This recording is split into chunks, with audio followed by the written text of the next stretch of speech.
नाज़रीन, एक बहुत बड़ी खबर जो मैं आपके साथ शेयर करने जा रहा हूं वो ये आई है कि अमेरिका ईरान के ऊपर एटम बम फेंकने जा रहा है। और इसकी तस्दीक और इस बात को हम यहां से देखेंगे कि जो अमेरिका ईरान के ऊपर एटम बम फेंकने जा रहा है, 3 बमबार तैयारे B-52 वो इस वक्त इंग्लैंड की RAF फेयरफोर्ड बेस में उतर चुके हैं।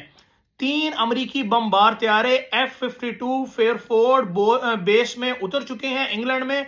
और मैं आपको एक और बात बताऊं कि जो B-52 बमबार त्यारा है, ये 14,000 किलोमीटर बगैर फ्यूल भरवाए कहीं पे भी जा सकता है और ये दुनिया के किसी भी हिस्से में हमला कर सकता है। और इसकी एक और सलाहियत ये है, ये 70,000 पाउंड वजन भी ले जा सकता है। और ये 1955 से अमेरिकन एयरफोर्स के जेर इस्तेमाल है। और ये बताया जा रहा है, बहुत सारे डिफेंस एनालिस्ट ये कह रहे हैं कि अगर ईरान बाज ना आया तो अमेरिका इसके ऊपर B-52 से एटम बम से हमला कर देगा ईरान।